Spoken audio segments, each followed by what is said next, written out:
आज बीजेपी की सरकार चलते हुए आधे से ज्यादा बच्चे अंग्रेजी नहीं बोल पाते और पढ़ पाते। साथियों, यहां केंद्र की सरकार डिजिटल इंडिया की बात करती है, परंतु हकीकत तो यह है कि 65% से ज्यादा सरकारी स्कूलों में आज कंप्यूटर की फैसिलिटी नहीं है और उन 25% स्कूलों में जहां पे एक आधा कंप्यूटर है तो उसमें 25% से ज्यादा के स्कूलों में इंटरनेट का कनेक्शन नहीं है। साथियों, आपके बच्चों की शिक्षा से खिलवाड़ किया है इन्होंने।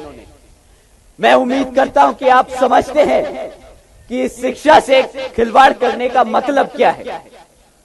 साथियों, अगर आपके बच्चे पढ़ेंगे नहीं तो आगे कैसे बढ़ेंगे, कैसे रोजगार में, कैसे नौकरियां पाएंगे, कैसे अपने पैरों पर खड़ा हो पाएंगे, कैसे आने वाले भविष्य को वो अपने भविष्य को सुरक्षित कर पाएंगे। बताइए साथियों, कर पाएंगे कि नहीं कर पाएंगे अगर उनको पढ़ाई लिखाई नहीं आएगी तो। साथियों, इन्होंने बड़े प्यार से, बड़ी मोहब्बत से, बड़ी शातिर तरीके से आपके भविष्य को खत्म करने की तैयारी की है। आपके बच्चों को अनपढ़ रखने की कोशिश की है, क्योंकि वो जानते हैं अगर एक समाज, अगर एक समुदाय पढ़ लिख नहीं सकता तो अपने कभी समाज अपने संघर्षों के बारे में, अपने इतिहास के बारे में नहीं जानेगा। और अगर उसे अपने इतिहास के बारे में नहीं पता होगा तो उस पे वो बड़े आराम से शासन कर सकते हैं, उस पे बड़े आराम से राज कर सकते हैं।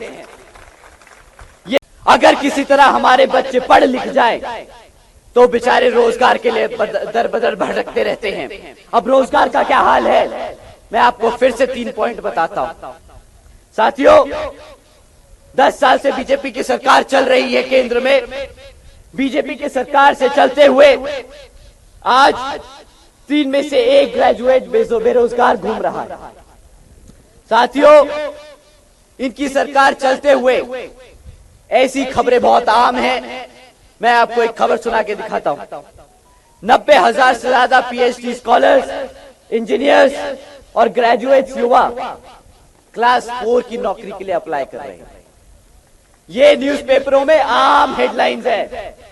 साथियों, अगर एक बच्चा पीएचडी कर रहा है, अगर एक बच्चा पीएचडी स्कॉलर है, अगर एक बच्चा ग्रेजुएट है, तो क्या उसे क्लास 4 की नौकरी करनी चाहिए जिसकी क्वालिफिकेशन 5वीं पास है?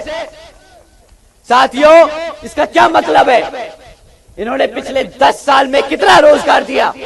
इन्होंने हमारे युवाओं के बल पर मंदिरों का नाम लिया, बोला कि इन्हें नौकरियां देंगे, इन्हें भटकाने का काम किया। बदले में क्या दिया? क्या दिया? कटोरा।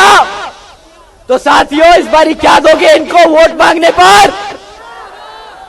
बहुत बड़ा खाली कटोरा। इन्होंने पिछले 10 साल में कितना रोजगार दिया?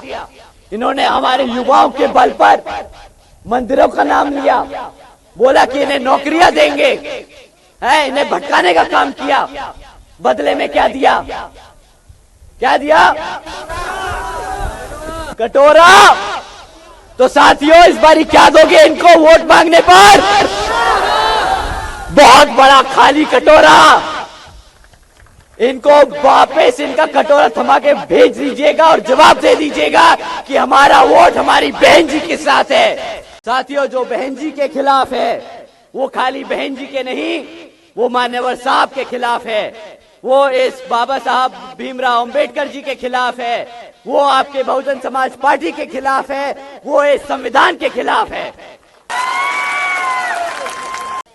हमारा दुश्मन साम दाम दंड भेद आदि का इस्तेमाल करने की पूरी कोशिश कर रहा है। इस दुश्मन को आपको समझना और पहचानना बहुत जरूरी है।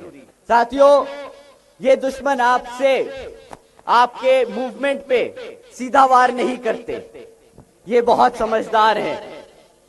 ये आप पे कभी सामने से आके वार नहीं करेंगे। इनमें और हमारे सच्चे कार्यकर्ता में बहुजन समाज पार्टी के सच्चे कार्यकर्ता में फर्क करना बहुत मुश्किल है। बहुत बारीकी से इनको समझना होगा। साथियों, ये भी नीला पटका पहनेंगे, ये भी नीली टोपी पहनेंगे, ये भी बाबा साहब के नारे लगाएंगे, ये भी मान्यवर साहब के नारे लगाएंगे, परंतु जब बात आपकी नेता के बारे में आएगी तो उनके लिए बोलेंगे, अरे बहन जी तो थोड़ा सा उम्र में बढ़ चुकी हैं, अपने समाज से दूर हो चुकी हैं। ये फिर विरोधी पार्टियों के नेताओं की तारीफ करेंगे।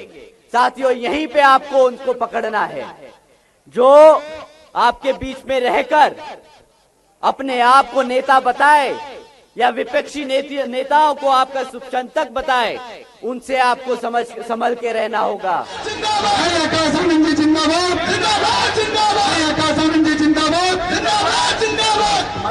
साथियों, जो बहन जी के खिलाफ बोलता है, जो बहन जी के संघर्षों को छोटा और कम बताता है, वही इस मूवमेंट का सबसे बड़ा विरोधी है। साथियों, जो बहन जी के खिलाफ है वो खाली बहन जी के नहीं, वो मान्यवर साहब के खिलाफ है, वो इस बाबा साहब भीमराव अंबेडकर जी के खिलाफ है, वो आपके बहुजन समाज पार्टी के खिलाफ है, वो इस संविधान के खिलाफ है। पिछले कुछ सालों से ये बहरूपिये कई कई पदों पे बैठे हैं। ये लोग कई कई तरीके से आपके रूप में बैठे हैं, आपके बीच में बैठे हैं। ये कभी कार्यकर्ता का रूप ले लेते हैं, ये कभी पदाधिकारी का रूप ले लेते हैं, ये कभी हमारे प्रत्याशी का रूप ले लेते हैं। साथियों, पर आपको इनके धोखे में नहीं आना है। साथियों, आपको इनके धोखे में नहीं आना है।